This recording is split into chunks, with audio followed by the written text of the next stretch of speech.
Hi, I'm Dr. Riyaz. I'm a psychiatrist and a coach. I love to raise awareness of our emotional and mental well-being.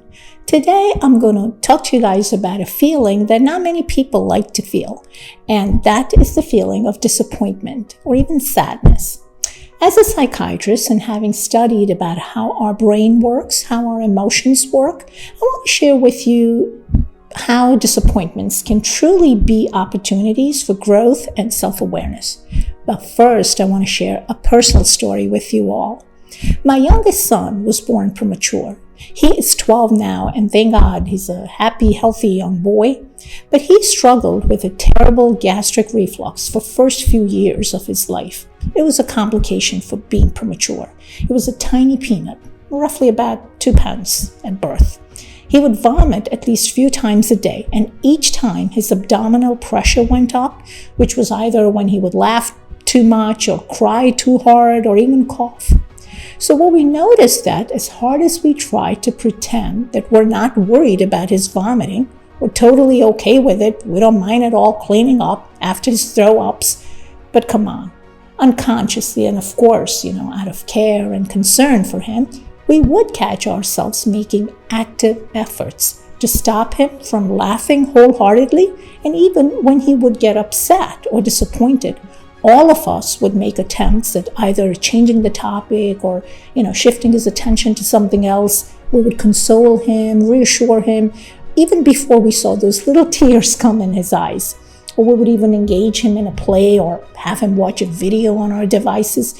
We knew after all that laughter or crying spell, he would end up choking, followed by this projectile vomiting. We used to feel terrible for him. And of course, it was ingrained in his mind as well that his family is stopping him from laughing too much or crying, just so that he doesn't vomit. So that anxiety became evident in him when he started preschool, and he became more aware of it. It was clear that he was holding back his emotions, which was creating more frustration and even confusion in the mind of this poor child. We knew that we do have a lot to do with this, and we had to do something about it. So we did some self-talk and thought to ourselves that what is it that we're afraid of? Why are we stopping him from laughing or crying?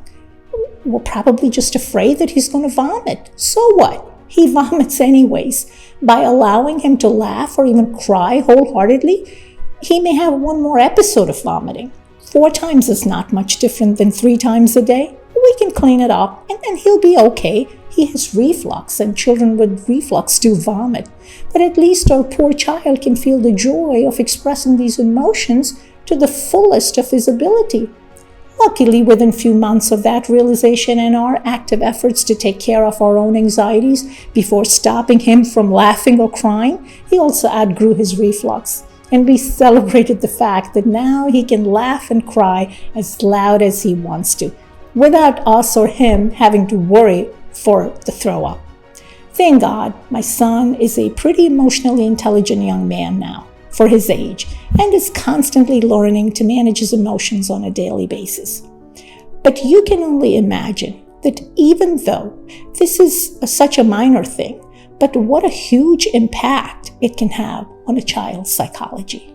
The reason we feel disappointed is because we wanted something so badly and our expectations were not met. We feel less than, inadequate, incomplete, and all of these can be very scary emotions, and we just don't like them. So whether it's a breakup, not getting that dream job, or an admission to our dream school, a promotion, or losing a game, whatever else that life decides not to give us at that particular moment, or never ever in this lifetime, we just don't like to feel disappointed. And that's all okay. As humans, we're not very fond of emotions that challenge our egos or desires, and disappointment is really one of them. Parents are the first people who we get to show or express these emotions after we are born on this planet, and the way they react to our disappointment is what teaches us how to react to them in our adult lives.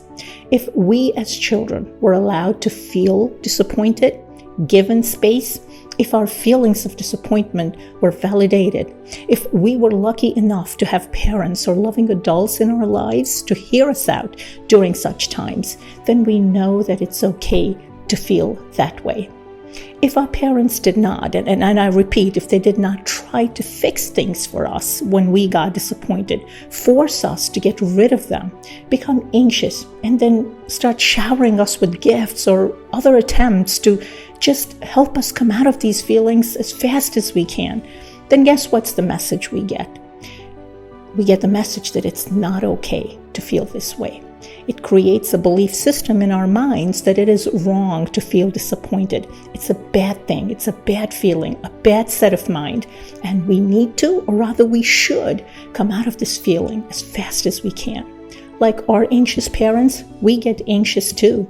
And we might start engaging in actions that we think somehow, by hook or by crook, will get us out of these feelings faster.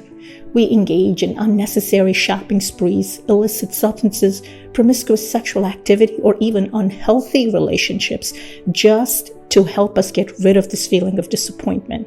And we think that while we're engaging in these behaviors, we may give ourselves a few hours or a few days of happiness, but in reality, we are putting ourselves in harm's way. And not only that, but we're also missing an opportunity to know who we truly are as individuals. So instead of getting anxious, if we can just stay with this feeling for a bit, if only we can allow ourselves to feel these moments of disappointments, acknowledge them, then we may not only be able to learn how to handle them in a more healthy way, but it can also open doors for a path to self-discovery. Why did such and such thing make me feel disappointed? What was it that I needed so badly? Why did I want it in the first place? Can I live without it? Is it, or was it even good for me to begin with? How important is it for me? Why did such and such person make me feel so disappointed?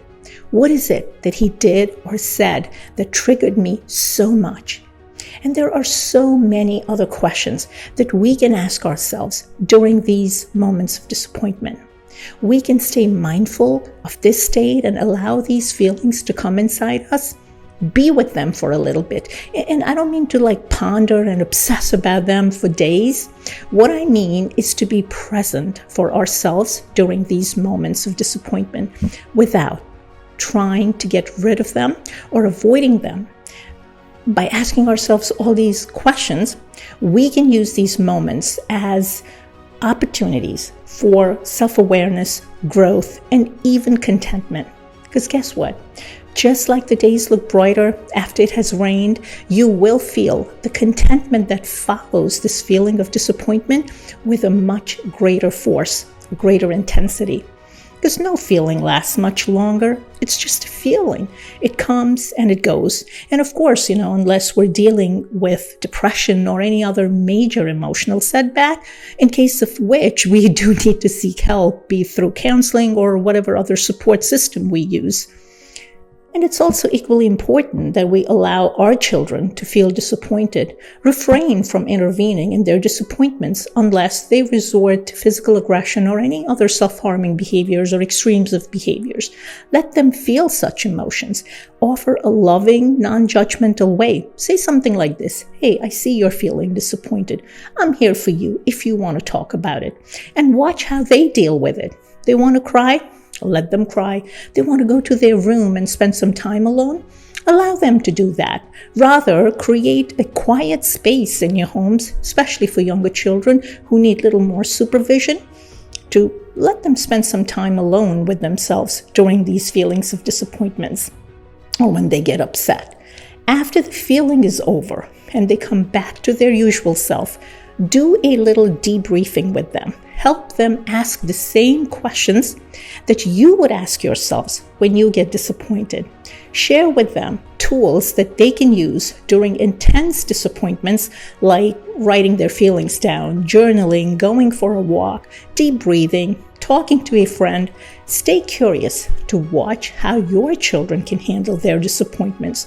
Try to know them as individuals and get them disappointed. It can be equally a fun journey to find who your children are as people, just like it can be when you are on a path of self-discovery.